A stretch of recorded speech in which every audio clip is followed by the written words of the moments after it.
everyone, welcome back to my channel. My name is Mila, you're at Alexandrian Archives, and today I have another book haul. Now I do want to note that this book haul is over several months, so it's not like I bought all of these in 1 month. That would be crazy. Bought a lot of these in 1 month, however not all of them in 1 month, and it's more or less spread out. I'm just trying to justify my book buying habits. But anyways, I'll just go in order, I guess, of how I got them. And if I'm looking down, I'm looking at my laptop because I keep track of sort of when I get them and stuff, although for a good chunk of these there's no date. However, I will tell you all about it. So the first book in this book haul is The Silmarillion by J.R.R. Tolkien. This is because I read Lord of the Rings, and I had already read The Hobbit, so duh. And I was like, I'm going to become a nerd. Have I read this yet? No. Have I watched almost every video in existence about this book specifically, like how to read it and everything? Yes. I'm really excited to get into it, as I say with literally every other book I talk about that I haven't read on my shelves. But I'm still excited about it. I'm still excited about it, you know, because this is, I love this cover. This is the big paperback edition, and unfortunately my copies of The Lord of the Rings do not match, but that is a problem for future Mila. It's okay. Not the end of the world. I will get the matching ones one day. So, yeah, so that was just because... Oh yeah, for those that don't know what this is about, this is basically like a prequel to everything Middle Earth. It's like legends, sort of, and it's about sort of the elves and the men. It's the first age of Middle Earth, and if you're not well versed into Tolkien lore, sort of, this is where a lot of the things that happen in Rings of Power are taken from, and this is what people use as like the biggest argument, being like, the Tolkien estate didn't give... Oh, sorry. I feel like I'm getting a little bit sick. The Tolkien estate didn't give, you know, the rights to Amazon, and that's why they have to do this and do that, and that's their argument for not liking Rings of Power. I think Rings of Power is really fun. I felt like I was back in Middle Earth, and yeah, I just think it's really fun. So yeah, Silmarillion. The next one I got is The Letters of J.R.R. Tolkien, and this is the new cover, the new edition, and so sorry. Like, I don't know what it is. I'm also feeling iffy today, hence why I'm really, yeah, I'm not dressed in a nice t-shirt, I guess. Also, it's like colder, and I'm wearing fluffy socks, so it's cold. Okay, it's cold, so cut me some slack. So this is the this is a revised and expanded edition, and I was like, I thought I was gonna have the patience to wait for like the paperback, but I don't know if a paperback will ever come out or when it will come out. Like, it could take 2 years. You never know, right? With publishing. So I had to trek all the way to an indie bookstore to find this one because the Indigo did not have it. Indigo in the nearest vicinity of the GTA did not have it. So these are basically, again, I just do not tell you what these are about. These are basically letters of Tolkien to his wife, his sons, his friends, his editor, the publishers, etc., etc.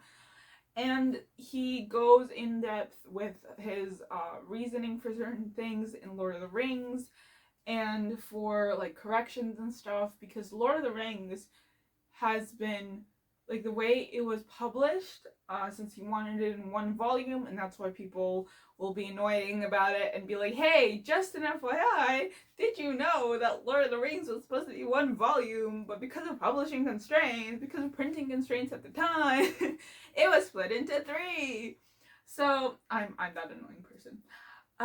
So yeah, so I figured it would be really, really interesting to read through these and understand the depth of the world building and the language building, like the linguistic aspect of it, and sort of the inspirations, because, for example, Luthien and Beren are Tolkien and his wife, right? Like that's there. He based Luthien off of his wife and Beren off of himself, and that's why you have the names Luthien and Beren on their graves, on their tombstones, and on their headstones. Sorry, not tombstones, headstones. And he just looks like he was such a kind person. Like you just look at him and you're like, wow, I want to talk to him.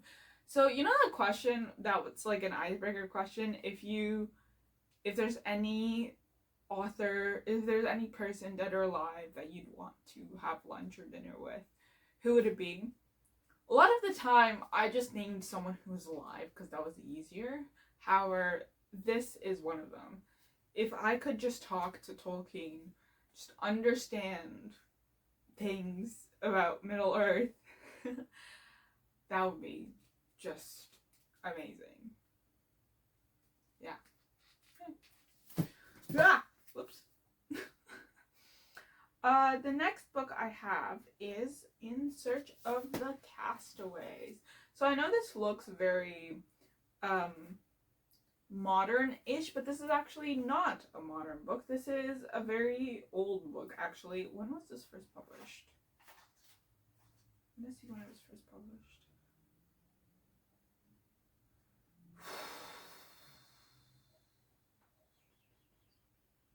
Okay, I can't remember when it was first published.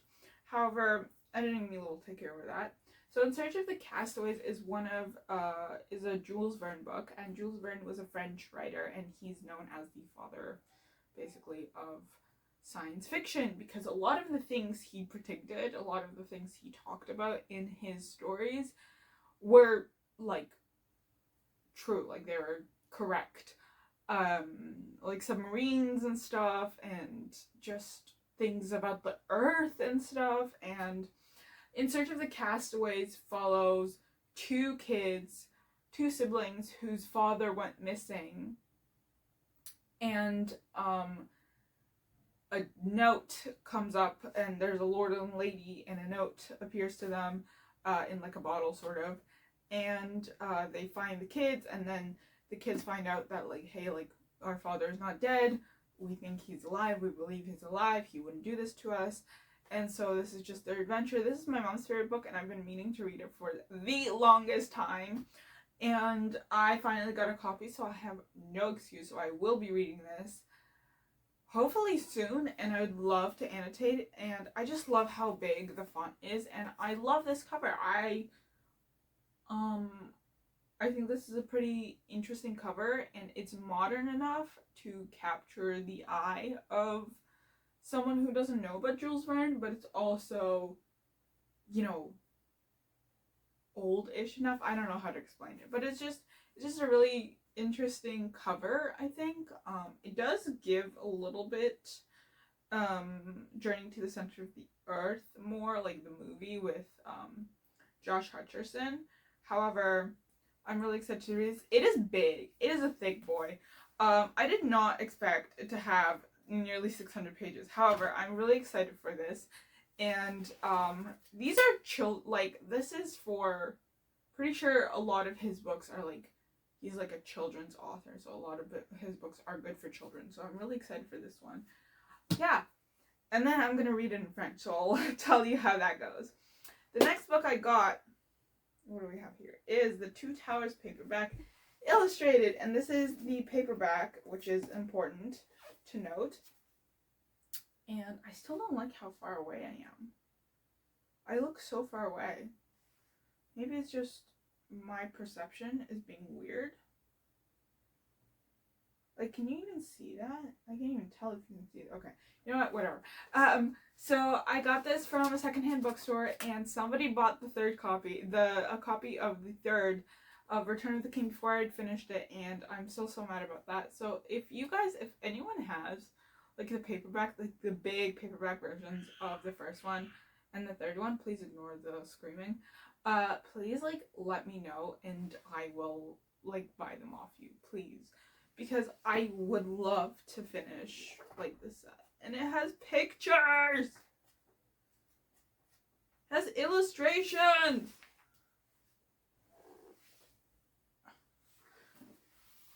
Like, I need y'all. Please, pull through. Thank you. The next one I have is the... Oh my god. I barely cracked this open. The Iliad translation of the Emily Wilson translation of the Iliad.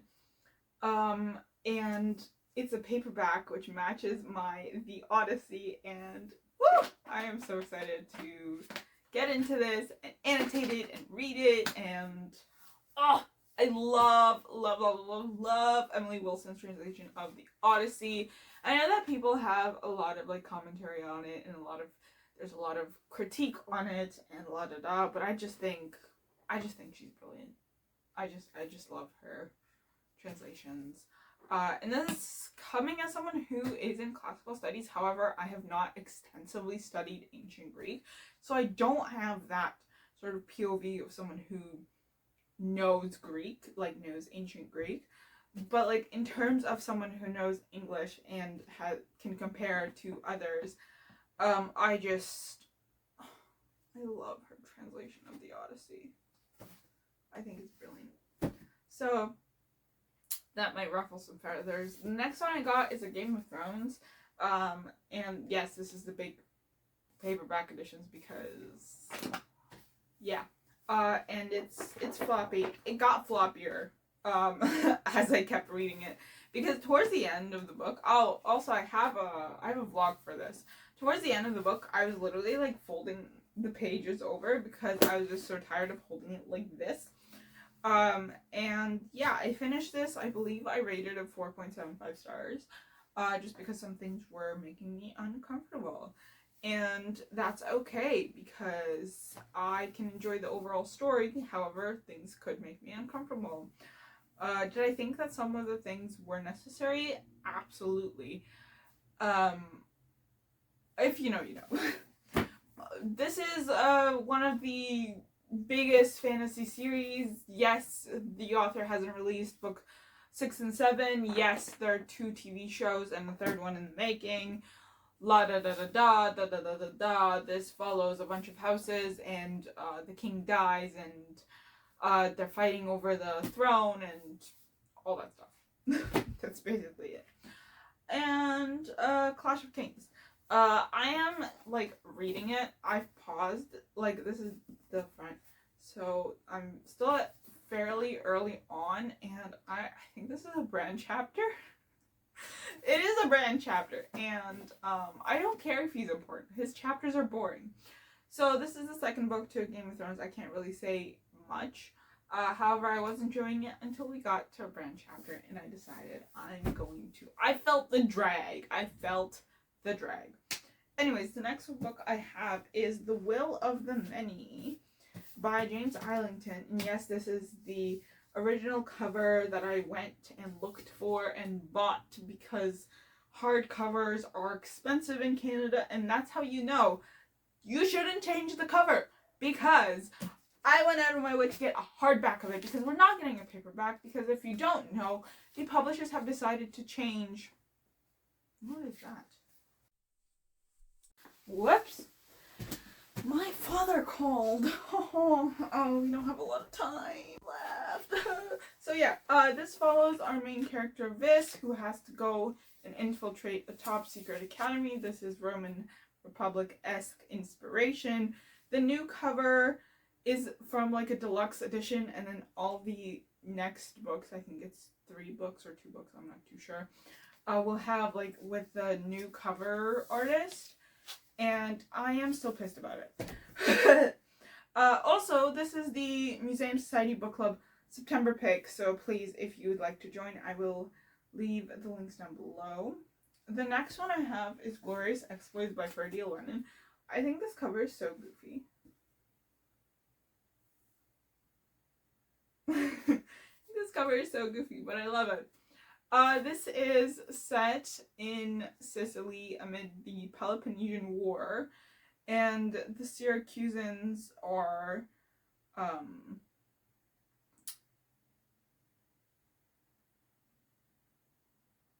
wait, hold on.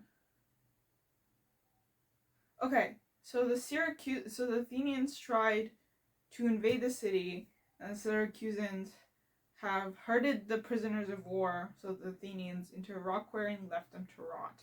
And so these two unemployed potters decide to, entertain them and head down to feed the Athenians if they listen to a play of Euripides. So they put on a production of Medea, and it just goes from there. And this is pretty short actually, and I'm really excited to read this. And I'm not in love with the orange, but I am obsessed with the map inside, although it's literally like an ancient map. Like, it's literally not even much, but I just love maps, especially when it's like on the inside cover and not like on the inside page. Anyways, excited for this. I spent ages looking for this because it's not like it was published after the UK one, I think, and I don't think it hit the popularity that it did in the UK because, again, changes. Okay, the next ones I got are Sabriel, Lyrial, and Abhorsen, and yes, I read all three and I have a vlog for it. And this is the first book. This follows Sabriel, and she's like a necromancer, and her father goes missing, who's the previous necromancer, and the necromancer's title is Abhorsen, and Abhorsens are not necromancers in the traditional sense that they raise the dead, but in the sense that they make sure the dead stays dead. Like, they, whatever raised dead, they put him back to sleep and stuff. And so she lives in Ancestia, which doesn't have magic, and she's from the Old Kingdom, which does have magic. And yeah, so there's an entity, and she must help save her father, and there's a sliver of romance, and I just love this book. Also, this cover is stunning. It's the 25th anniversary edition. Let me just and then Lyrial is the second book, and we follow Lyrial, and also the son of Sabriel, and a character we meet in Sabriel. Touchstone, they get married. This is set 14 years later, and then after, I think, 18 years later, so 4 years prior, after the 14 years, obviously. And so Lyrial is a daughter of the Clare. The Clare are a group of people that have power to see the future, like they're seers, except it's just snippets. And so Lyrial hasn't gotten the sight, and then it turns out that, hey, like, you're a daughter of the Clare, but not in the traditional sense, and she turns out to be the next Abhorsen in waiting. And so this one is the conclusion to it, so to speak, and she becomes the Abhorsen in waiting. She becomes the next Abhorsen, and not son of Sabriel, as everyone would have expected. I just thought it was an interesting twist, and I love this series. last bit, I promise. The last book I got, if I am remembering correctly, is Frankenstein in Baghdad by Ahmed Sadawi. And this is basically a retelling of Frankenstein set in US occupied Baghdad. So, it's like white knuckle horror and black humor, and it's set in Iraq. And I just, first off, I love this cover. Like, what a clever cover. You just have like the little pieces, because Frankenstein was built, like, the monster was built with pieces and stuff. And I just think there's a subgenre of books, okay, that's called like literary cannibalism, And I learned this from TikTok, and I thought it's such a brilliant subgenre. And basically they take classics and they make it like, and it's by people of color, and they make it anti-colonial. And I just think this is brilliant. And this is not a particularly long book, but I'm really excited. I hope you enjoyed this video. Like, comment, subscribe. Follow me on all my socials. I will link all the books down below if you would like to purchase them. And let me know your thoughts down below as usual if you have bought any of these, if you would like to buy any of these. And